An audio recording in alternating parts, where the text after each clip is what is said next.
Hello, I'm Kristen from the Neverending TBR in Kristen's Corner.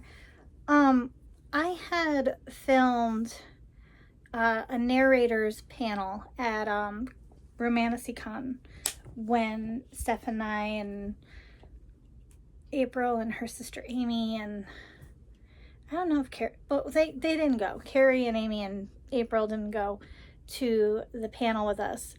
But we had gone to this panel because I'm always fascinated on how publishing companies pick their narrators and how the narrators choose which projects to go to. So here's the footage that I got, and then when I come back I kind of want to talk about what's currently going on in audiobooks and TikTok and Booktube, in my opinion. So here's what we did, and then I'll come back.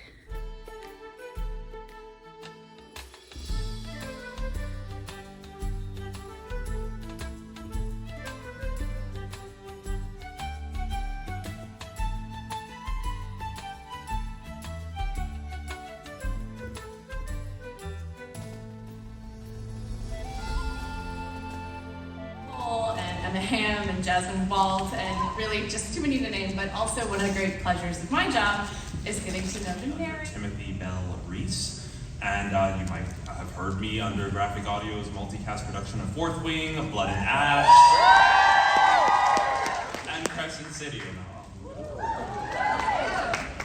Hi, my name is Kaya Freight, and you may have heard me in Emily Rath's North is the Night alongside Emily Lawrence down here. And also Graphic Audio's Fourth Wing and Iron Flame as Violet Soren. Hi, my name is Carly Robbins. I also narrate under CJ Bloom. And, hi. Come talk to me. I would say the genre that I narrate the most for is contemporary romance, but so many of my authors, and especially because of Fourth Wing, I've narrated for Rebecca Yarros for 11 years. I do a lot of her contemporary romance, and I'm getting so many fans that are like, she writes other books? I'm getting so many fans, and I thought I'd come and see what this place is all about. I have narrated some romantasy. I did an Australian Akarne series by Lynette Nani. That was like a big deal. But anyway, nice to be here. Hi, I'm Emily Lawrence. I do have a romance pseudonym, but I'm not public about who she is, and people are taking videos. So if you'd like to know, you're welcome to come ask me, and I'll tell you, but I'm not going to say it here. Romantasy books I'm known for, North is the Night, We Just Stay, which was amazing. I have an Ava Reid book coming out in a couple weeks, A Fable for the End of the World. Thanks guys, excited for that one. House of Salt and Sorrows by Erin Craig. I do all of Sylvia Mercedes' books, the Lake's Edge series by Lyndall Clipstone, a bunch. So, yeah. Hi, I'm Laura Horowitz. And I am fortunate that I get to do, I'm a little hoarse because I've met, I think, all of you today and yesterday. And I'm so very glad to be here and so lucky to meet so many of you. And I get to narrate incredible books by like Melissa K. Rorick, who is here and a celebrity. And I did Phantasma a couple months ago. And I love what I do, and I love all of you, and please come. If I haven't met you, please come see me. We're all in gold, so come see us. Hi guys, I am Sarah Sampino. I also narrate spicy books under Alyssa Avery. Oh, thank you. And some books you might know me for, I'm Rise of the Cinder Fae by Whitney Dean, who's here. I do the Kiss of Iron series from Claire Sager. Oh yeah. Okay. Well, if you like that, I'm narrating it live next month on TikTok. You should come check it out. There we go. And yeah, those are some books.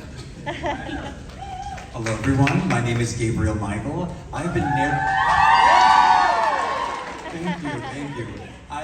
narrating with Podium for about 5 years. They were the publisher that really took a chance on me, so I owe a lot to them. I will be narrating Blooms of Darkness for them, along with my lovely co-narrator, Jessica Threet. But you may also know me as Lucian in Graphic Audio's Akatar and Zadie Ryerson.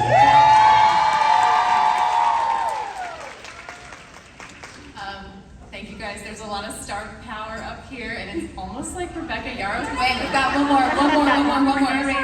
She didn't see you. There's so many of us. It's all right. You gotta go. Hi, I'm Katrina Medina, and as far as narrating, I do a little more dark or reveal at all. I narrated Don't Stop, so that's probably the darkest book I've done so far. As far as romantasy, one of my authors is here, Ali Shante. I narrated Living Legend with Jacob Morgan. So check that out. And Sorry, I'm so used to doing that like by myself. It's weird to be in a room with people. You know, she was very like, and I want to watch the light come out of your eyes. It's kind of like fun because they're just like so, you know, whatever. And so there was another witch who was just so proper, and you know, I like doing that. And then one of my other kind of favorite archetypes is, okay, so you know, most male MMCs are like your broody male. So my broody male is like, he's down here and he's very serious and moody. But personally, I really like playing this more of a trickster kind of guy who has a little bit more fun to him. He's like flirty, you know. Those are my. And I just couldn't help but give him a Chucky laugh, which I was laughing about. So he's always messing with our MMCs, like, "You really thought I'd let you out of here, Corbin?" Other things outside of audiobooks. I'm like hoping it's an old man because I don't have to move as much. I'm trying to think of like, it's a very perfect. I do beseech your grace. Let me the knowledge of my fault bear with me. If with myself I hold intelligence. It's a character who's like hearty but old, and you can hear like maybe they smoked some cigarettes, those long fancy ones. I really. That can talk. I'll always be like, oh, do the Stitch voice. So I do kind of like, come on, Papa. Oh, Hannah, Nolan's family.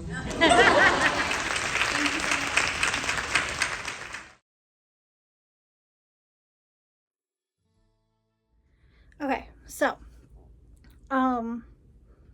they were fantastic. I was so happy that we ended up going to that panel because, like I said, I'm just fascinated on anything in the entertainment industry and how the ins and outs of things work and the why behind it.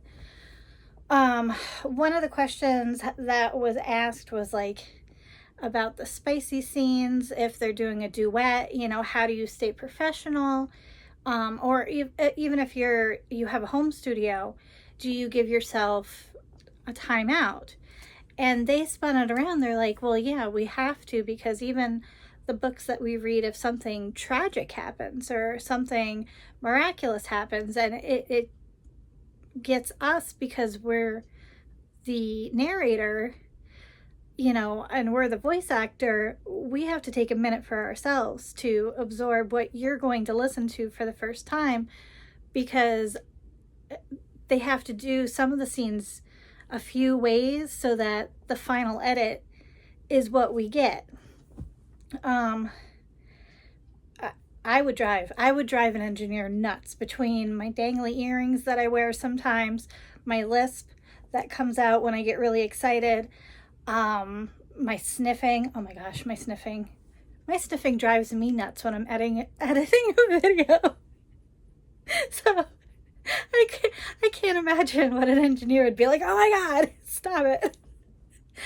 So it was fascinating. And then we found out that a lot of the narrators that were there, their biggest paychecks come from library apps. So Hoopla, Libby, it's not as much Audible and AnyPlay ever end. Like some of them make good money on it, but most of their big paychecks come from either the publishing company itself for the original contract, and then the residuals as the libraries, people borrow the audiobooks. And it's just like Netflix, it has to go so many seconds from like click to end or something like that for them to get so much money into their account. So I found that just so cool. And what was the other thing? I can't remember the name of the lady that she's been doing audiobooks for over 10 years. So she was coming into being a narrator for a publishing company as audiobooks were becoming more popular. And from my experience, when I was a kid, like I had Teddy Ruxpin, and that was kind of what is considered a duet now, because I had his friend and I had him, and I had the aux cords that attached them so that their mouths moved while each one had their part. And then there were other tapes, books on tape, that had a full cast of characters. And that's something that I still prefer in my audiobooks. But as I grew up, publishing companies and people that consider literary works and the money that goes into it, they would put money into a classic, but they wouldn't put money into a novella. And even printing. I don't remember novellas being printed until I was older. I don't remember, because as you know by now, I'm a huge Anne Rice fan, and she has novellas, and if there were novellas printed, I want to say late 90s into the beginning aughts, if there was a novella, they added it to a book so that it didn't cost them for the printing and the artwork and the binding and the whole process of making a book.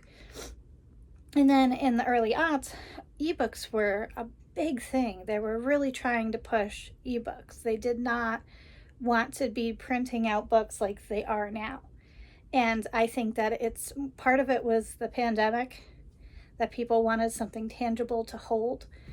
And I think that it was also authors that were indie authors that found a way to actually get their books into readers' hands. Because they were really trying to get rid of stores. They were trying to do everything online. So for me as a reader, I find that part beautiful, and I find that I did not start getting into audiobooks until I was introduced to immersion reading, because I was brought up that an audiobook didn't count as a book.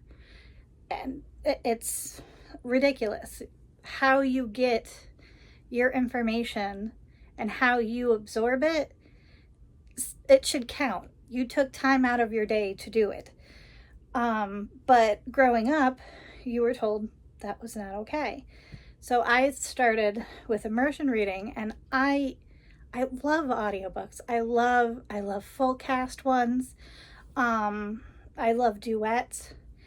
And the thing that was kind of brought up at the panel that I'm seeing what they were saying is coming to fruition now is they were talking about AI and how companies like Audible, it's cheaper for them to do AI because, like, you could have Johnny Depp narrate God of Malice by Rena Kent, you know? You don't need his permission, and you don't need anybody else's permission. You can just hit a button and change the voice. And that's going to put a lot of these narrators and voice actors out of work. And they're trying to fight and show why it's important to readers to have real people be the voice, because what they're looking for when they hire now are people that sound like everyday people, where before they were trying to, what did she say? It was in an announcer voice. That you had to have that commercial type voice when you spoke, and you had to have a certain cadence so that it sounded like a commercial, which I personally hated, which is why I was afraid to get into audiobooks. And then all of a sudden it kind of started shifting to what readers like to listen to, and they like to listen to people that sound like their friends or themselves or their family. So I thought that part was fascinating, and I agree. I totally agree. And then the other thing that they were trying to talk about is that they put their business accounts out for the public so that they can get their work out there, so that they can get more work in. But sometimes it backfires because they're using it like they would their personal account, and they just share things about themselves. And depending on where the wave is with readers, cancel culture just kills careers left, right, and center. So I was like, okay, I kind of understand, because I'm new to the whole social media bookish communities. Like I've always been a reader, but the way that the communities are and how I can see how things can get like picked apart, and just, I'm gonna say it, just these entitled, spoiled readers that expect the author, the publishing company, and everybody else involved to do what they want. And if they don't get what they want, they blast it on social media. And it happened with my one of my most anticipated releases this year was Caught Up, which I'm only 40 minutes. I still have 40 minutes. I kind of don't want it to end, so I'm dragging. But anyway, Caught Up, we've been teased about it for, I want to say, she said that she finished it in August last year. She had the cover art around Halloween, and she didn't know who they got for the audiobook, or, and oh my God, what was the name of the woman? I know Jacob Morgan was Josh, but I can't remember the female main character's voice actor. I'll put it here. But their chemistry was so magical. Like, it's a fantastic audiobook. So everybody was expecting the same with this one. And then we found out that Teddy Hamilton and, oh my gosh, I suck at, I've got to work on my names. But these are the two voice actors that are the voices for Junior and Lo in Caught Up. And people went nuts. There were people like me, like, Teddy Hamilton is one of the most sought after voice actors. But the problem is that he has voiced his opinion about current affairs and world problems and stuff like that, and a lot of people did not agree with him, so they've been trying to cancel him. But at the same time, he is the voice of some of the best male main characters in audiobooks. So when Navessa Allen posted just a teaser, we all knew who it was. And I was like, oh my gosh, she knocked it out of the park. She got Jacob Morgan for her first one, that got all this steam. And now she's got Teddy Hamilton. And then there was, she had just gotten the audiobook for a book that she had written previously. And it's Kings of Kearney, which I still have to listen to. But she got voice actors that are sought after for that one too. And so she was like on cloud nine, and all of a sudden these women just ripped her apart. They were wanting to ban Caught Up, and they were trying to cancel her as an author. And I was like, first of all, it's a book.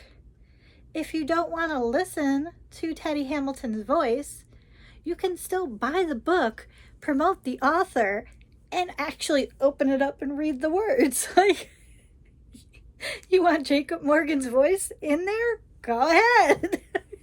You know, I got so frustrated, and I was worried that it was really going to affect the release of the book, because Nevessa Allen, like, she took a step back, and she had said that she's going to not do as many signings and not have her comment section and things like that as open to the public, because this was her first backlash of something that she has no control over.